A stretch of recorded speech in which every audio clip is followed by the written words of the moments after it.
Hey, Hawkeye fans, Chad Leistikow of the Des Moines Register.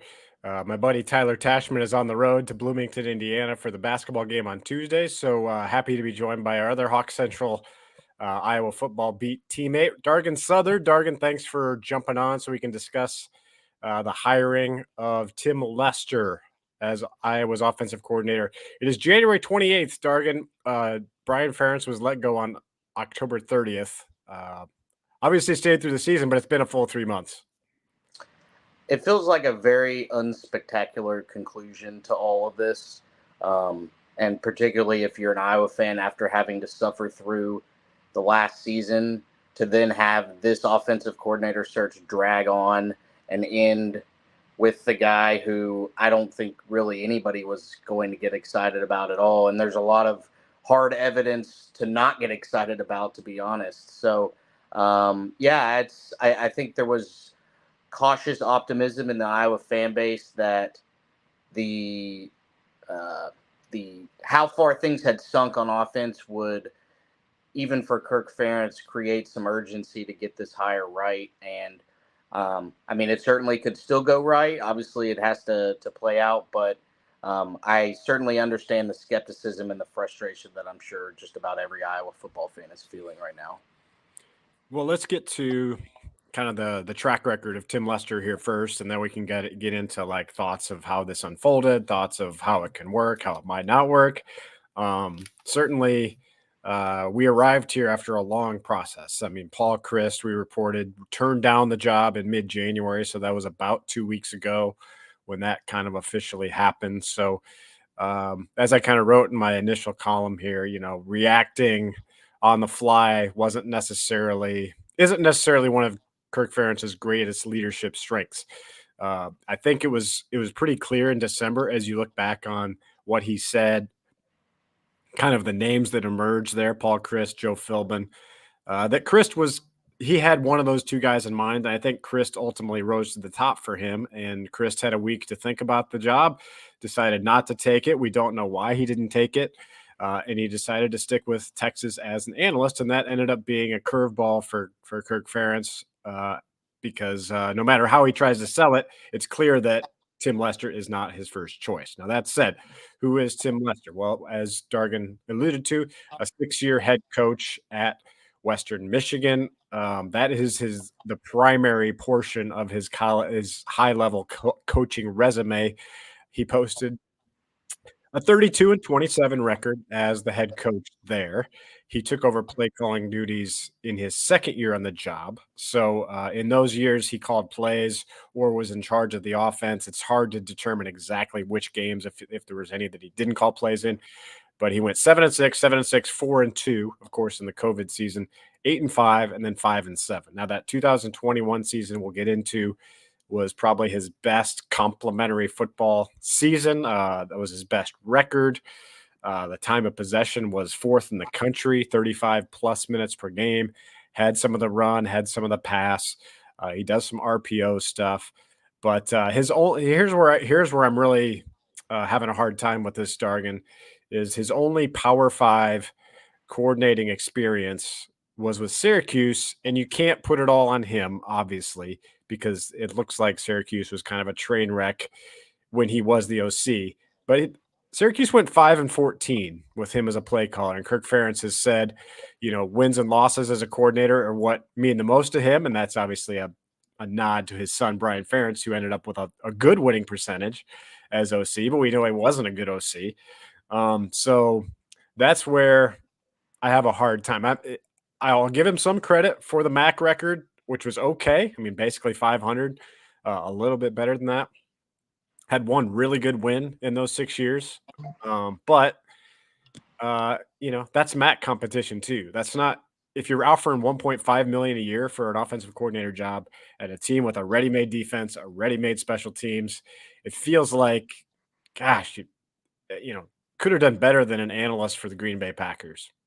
Yeah, and in between the Western Michigan head coaching run and the Syracuse OC was his 1 year in the Big Ten as the quarterbacks coach at Purdue in 2016, which, you look at that year and David Blau's numbers are all right, but that team still went 3-9 and David Blau threw 21 interceptions to only 25 touchdowns. So I think that given what Iowa is coming from, I think it was fair to hope that there was something on whomever took the job's resume that really popped and really said, okay, if they can replicate that at Iowa, then the Hawkeyes will be in good shape. But there's really nothing there that is going to negate the skepticism that is clearly evident from everybody across the board. And so one other thing I wanted to add that I just discovered maybe 20 minutes ago that I thought was pertinent. So when Tim Lester got fired after the 2022 season at Western Michigan, that came 10 months after they gave him a 2-year contract extension. And the year that they fired him was his first losing season at Western Michigan.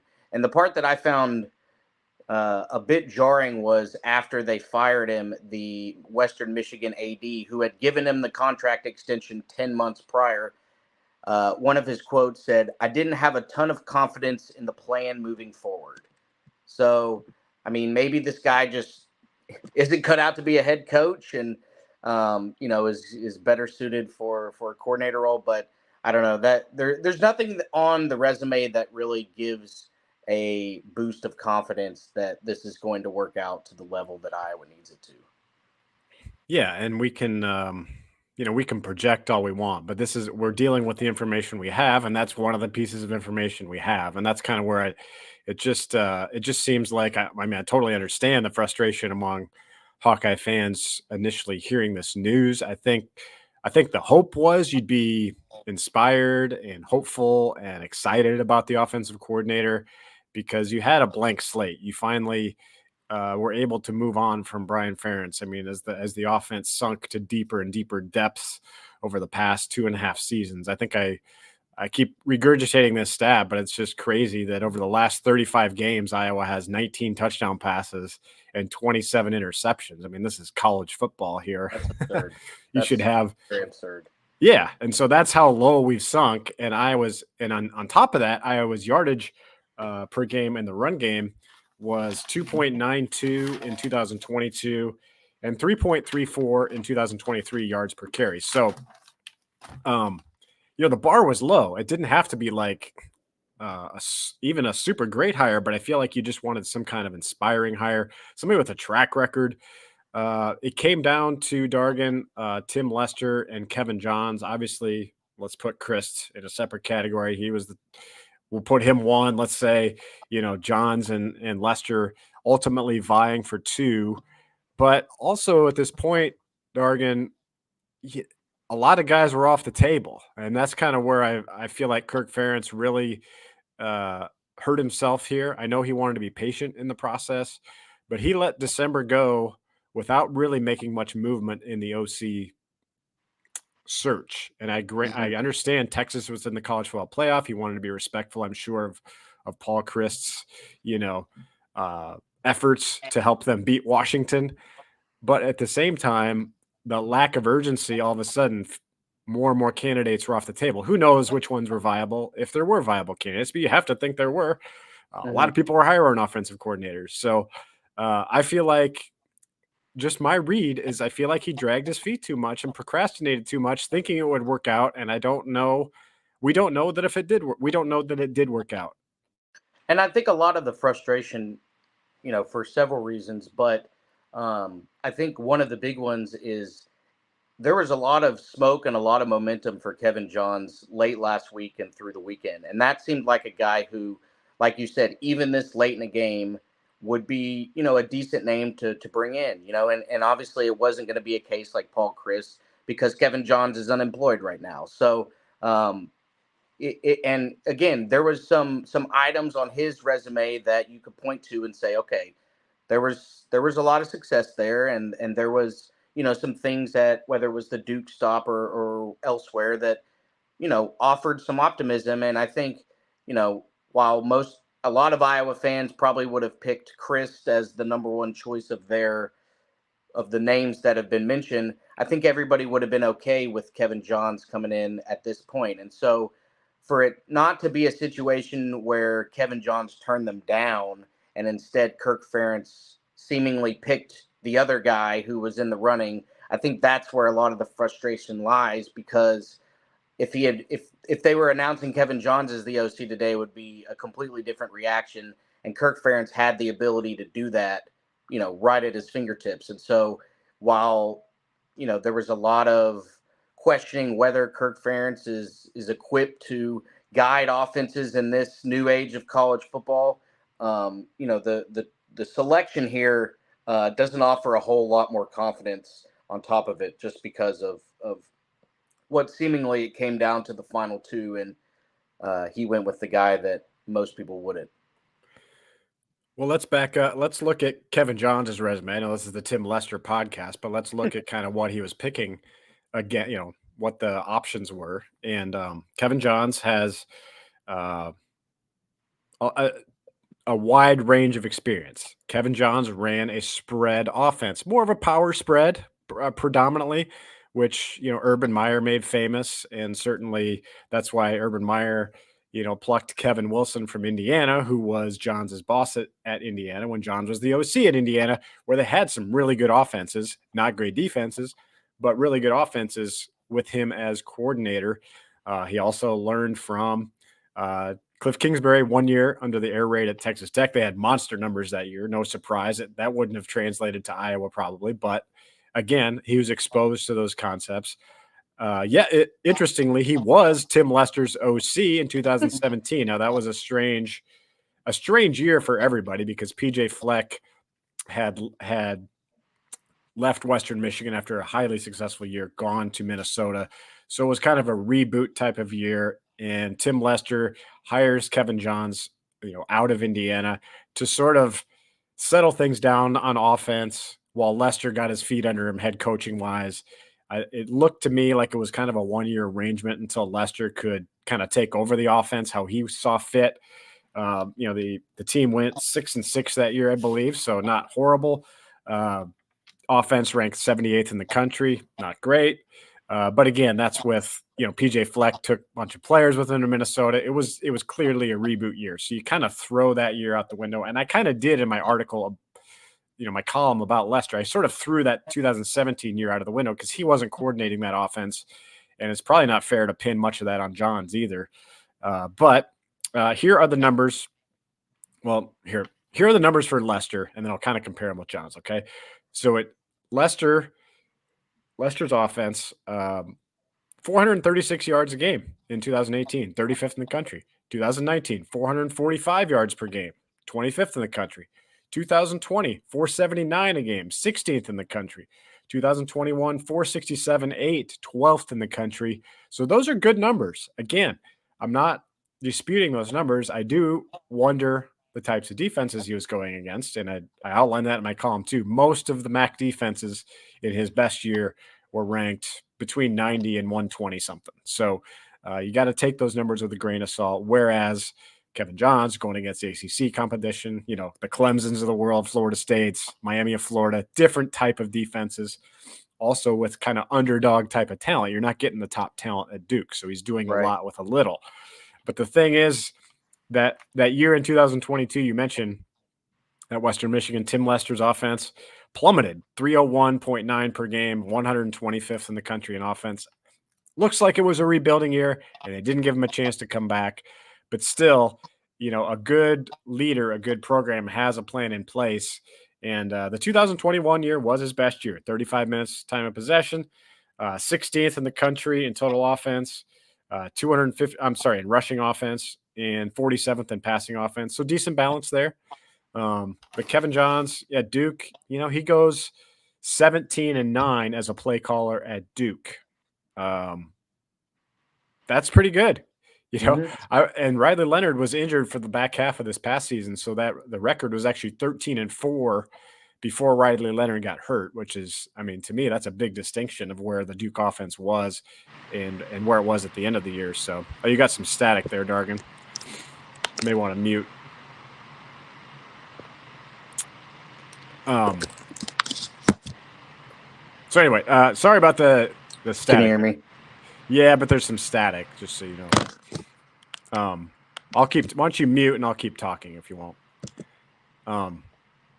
It's a little better now. Give it a try. Anyway, just saying.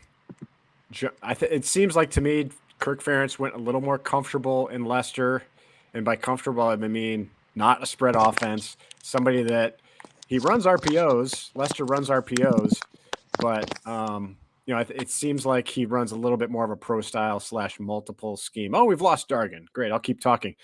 And looking back at Johns' track record, just to kind of finish that conversation, 2008 through 2010, he was the pass game coordinator at Northwestern. Went 3-0 against the Hawkeyes. We all remember those games: 22-17 in Kinnick in 2008, the Ricky Stangi injury game in 2009, and then the Dan Persa heave when he broke his leg or whatever in the last play in 2010 to painfully defeat what was a pretty good Hawkeye team that year. Again, pass game coordinator, pass game acumen. I feel like the pass game is where this offense really needs to take a step forward. And John's had some chops in that department. So anyway, Dargan, you're back. I'm not sure if you heard any of that last part, but as far as the Johns Leicester comparison goes, I think there's going to be conversation as this goes forward. What would have a Johns era been like, and what will a Leicester era be like? Yeah, sorry, my dad called, and so it fouled up the audio on my phone, which is what I'm broadcasting this on if I'm looking in odd places here. So anyway, yeah, I mean, again, like I feel like Kevin Johns is going to be one of those names, wherever he goes in his next stop or stops, Iowa fans, especially if Tim Lester doesn't materialize into something decent, I feel like Iowa fans are going to keep an eye on him and just kind of wonder what could have been, because again, I mean, if you're just going off of what's on paper and all that, I mean, to me, it's not really close in terms of which one has the superior resume and has done more at a higher level. So, I feel like there's kind of a similar comparison to how Iowa is when they go after these MAC guys who are, on the fringe and try to flip some of them. It's like, you hear about the ones that work out, but a lot of them don't. And I think it's fair to wonder, those numbers put up against MAC competition, how is it going to translate into the Big Ten, especially as the Big Ten, as we know, is about to get a whole lot tougher. So, yeah, I mean, it'll be interesting to see which direction this goes, and it'll be interesting to hear from Kirk whenever we do next, that, kind of what led him to make the decision that he made, because I think a lot of people have a lot of questions on, how it unfolded. Yeah, and just to finish the Kevin Johns part, it felt like that. Some people are saying like that I'm talking, like other reporters I've talked to on the beat are like, maybe it is more of a coin flip. But I thought that what he did for Duke was a lot more similar what he could project at Iowa, because Mike Elko was a defensive coach, a defensive-minded head coach. And even though Kirk Ferentz is an offensive guy, Iowa runs a defensive-minded program, and Kevin Johns elevated Duke's offense to the point where they could be competitive and they could beat Clemson, and they would have, they went toe-to-toe with Notre Dame, and, Riley Leonard got hurt in that game and they lost by a touchdown.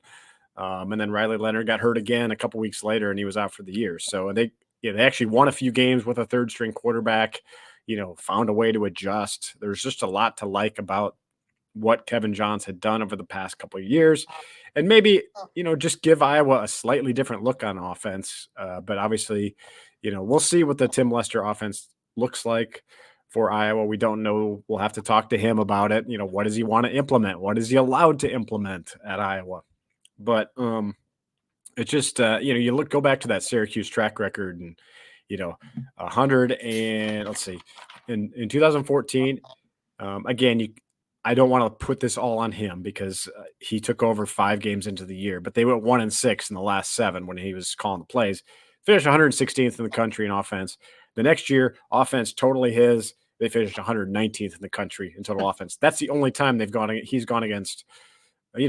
He's called plays at a Power 5 level, and that's just like, can you not find someone who's called plays at a Power 5 level or NFL level? I mean, even if we're going to talk about the Joe Philbin thing, or even the Luke Getsy rumor that cropped up. I mean, the coordinator for the Chicago Bears of the last several years.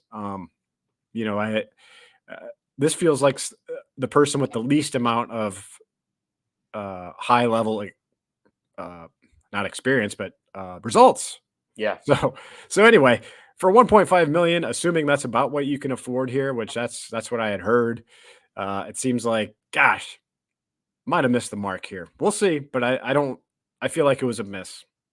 Well, and the ironic part about the whole situation is you would think that the guy coming in to replace Brian Ferentz and take over the Iowa offense that finished last in the country, that would be like a dream scenario because the bar is so low of what you need to do to be viewed as successful here. But hiring the guy that nobody's really getting excited about almost negates all of that. And there's going to be a lot of pressure to come in here and perform, pretty much right away because, as we know, the defense pretty much gained everybody back that it could, other than Cooper DeJean. And so, the two other phases of football that Iowa has mastered seemingly are going to be at the same level that they have been the last couple of years.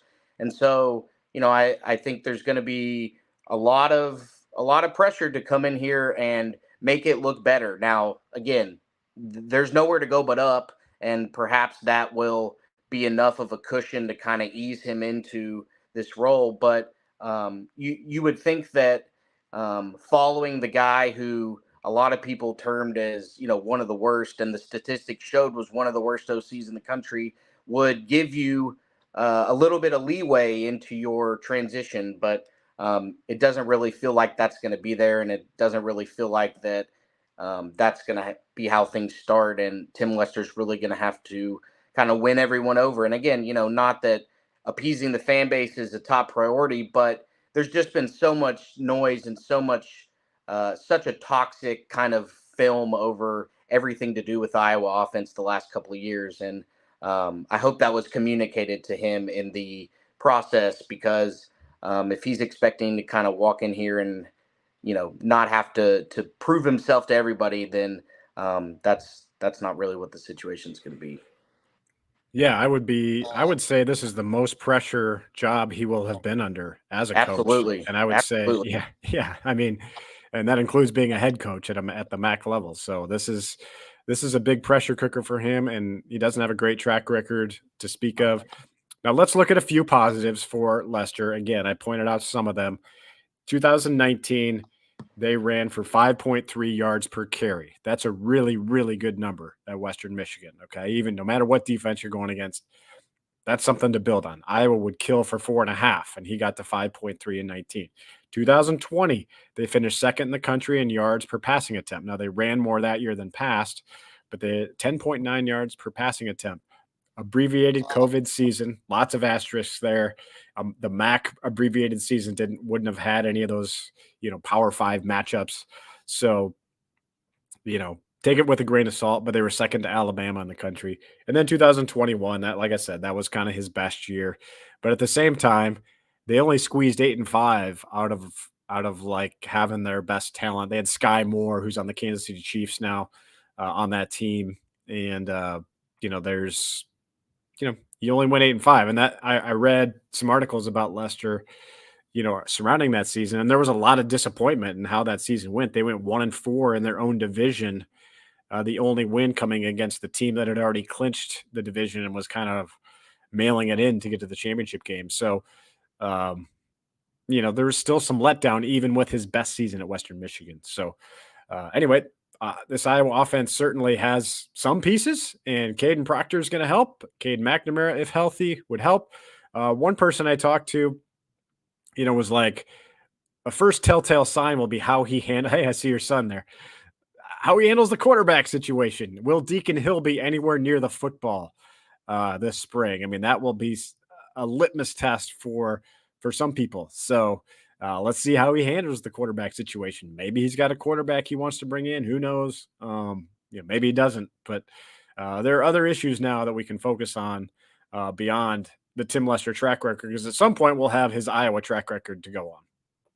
Yeah, my son is based on his reaction, he's not too impressed either with the hire. So, okay, I'll open it in a second, buddy.